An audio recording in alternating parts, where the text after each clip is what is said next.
Bienvenue, mesdames et messieurs, dans Politicia, votre rendez-vous politique. Elle est une monnaie à polémique, une monnaie à controverse. Elle est vieille de 75 ans et s'appelle le franc CFA, le franc de la communauté financière africaine. Cette année, elle changera de nom et s'appellera l'ECO, un nom de baptême qui déjà fait polémique. Dans un communiqué rendu public ce jeudi 16 janvier 2019, les États anglophones de la CEDEAO dénoncent en effet la décision unilatérale de renommer le franc CFA en ECO.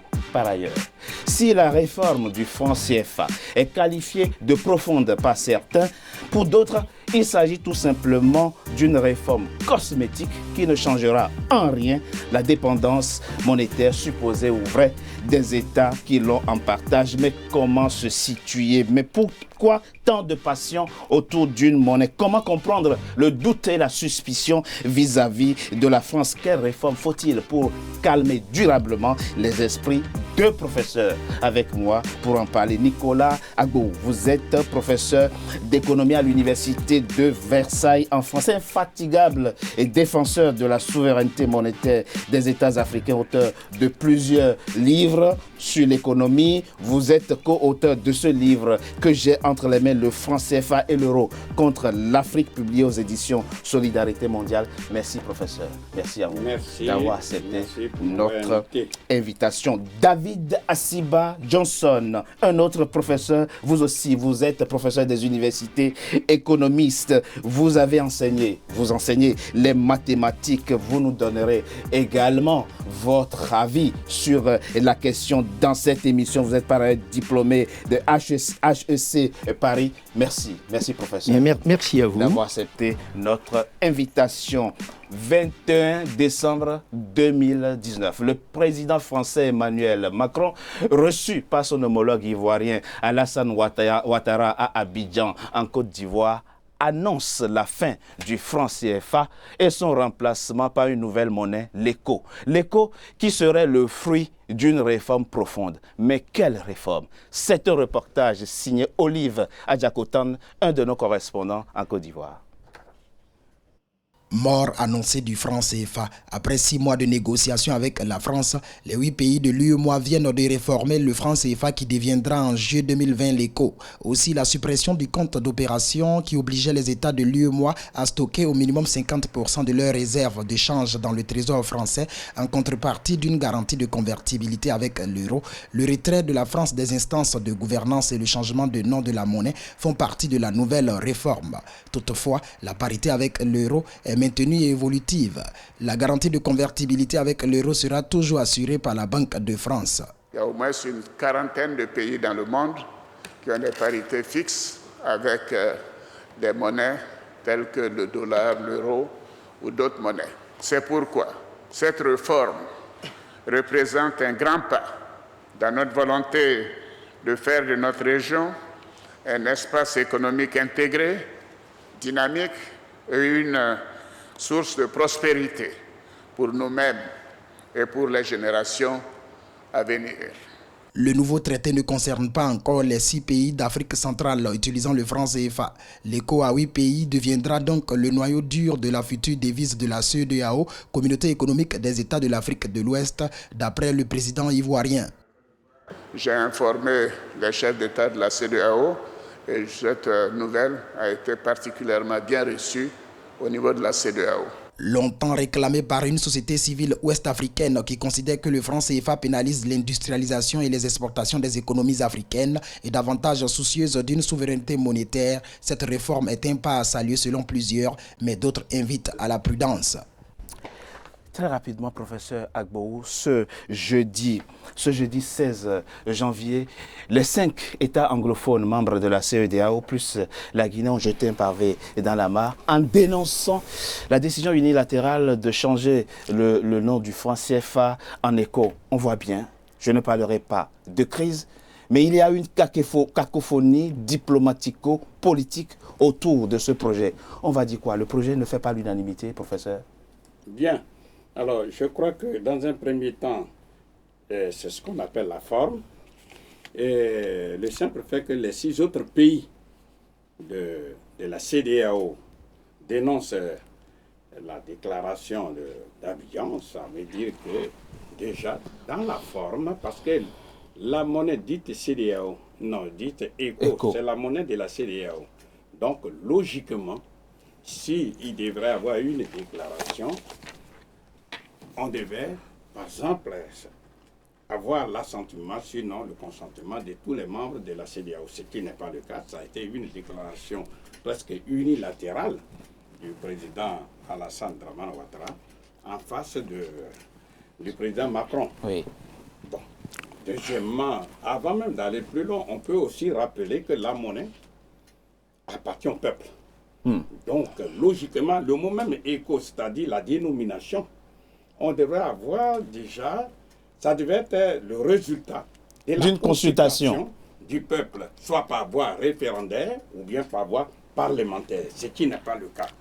Troisième chose, on peut comprendre que comme le franc CFA avait été inventé par le général de Gaulle, c'est-à-dire par le gouvernement provisoire français, et si on devrait maintenant le changer, on devrait consulter même soit le peuple français par voie parlementaire ou alors le gouvernement français en conseil des ministres. Tout ça, ça n'a pas été le cas. Ça a été une déclaration comme ça. Donc nous disons, bon, c'est une grande surprise.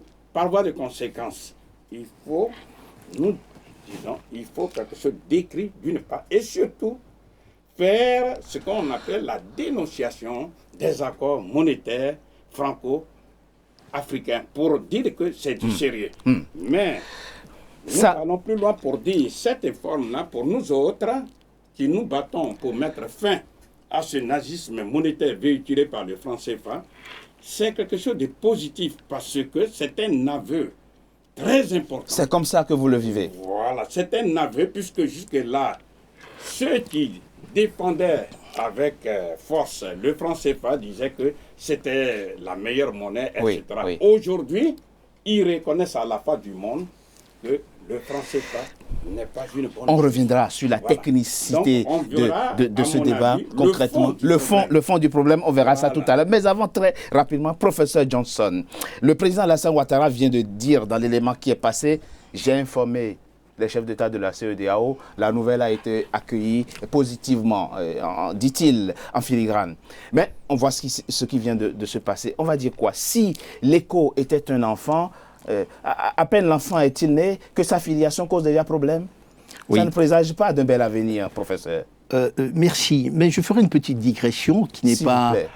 D'abord, lundi dernier, le 13 janvier, ça représentait 57 ans que Sylvanus Olympio est décédé.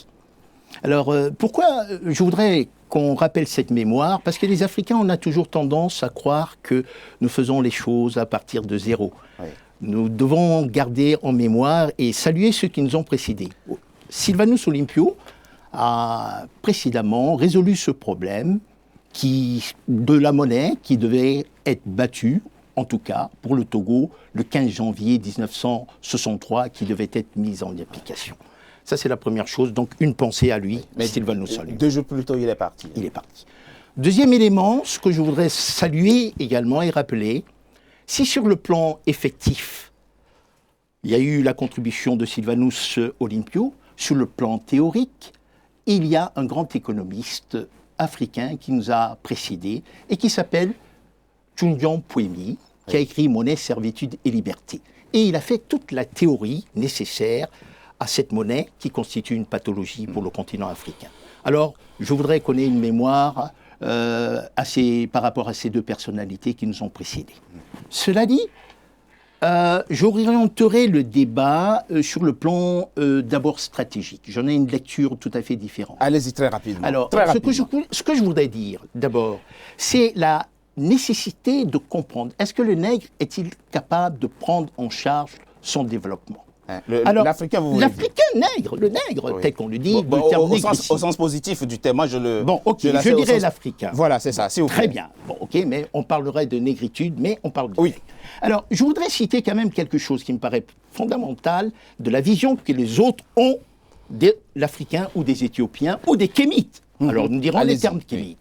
Alors, Ernest Renan écrivait ceci. les hommes ne sont pas égaux, les races ne sont pas égales. Le nègre, par exemple, est fait pour servir aux grandes choses voulues et conçues par le blanc. Alors, ce que nous venons de vivre, Oui. c'est exactement ce Ça que rentre dans ce cadre-là. Deuxième élément. Que vous combattez, j'imagine. Forcément. Ah, mais forcément. Très Deuxième rapidement, élément, oui. deuxième élément. Je voudrais dire quand même quelque chose. C'est des points historiques. S'il vous plaît, allez-y très rapidement. Alors, vous savez, en 1814, sous Louis XVIII, après que la République d'Haïti Oui. avait battu l'armée napoléonienne, on mandata 2 personnes au niveau de Haïti, l'un par rapport à Christophe, Oui. l'autre par rapport à Pétion, qui a joué un rôle fondamental et qui a donné des moyens à Bolivar Oui. pour l'indépendance. Et on proposa, laissez-moi terminer, c'est important, oui. on proposa à Pétion et à Christophe qu'il fallait qu'ils remettent sous domination Haïti de la France. Ces références historiques, vous les évoquez pour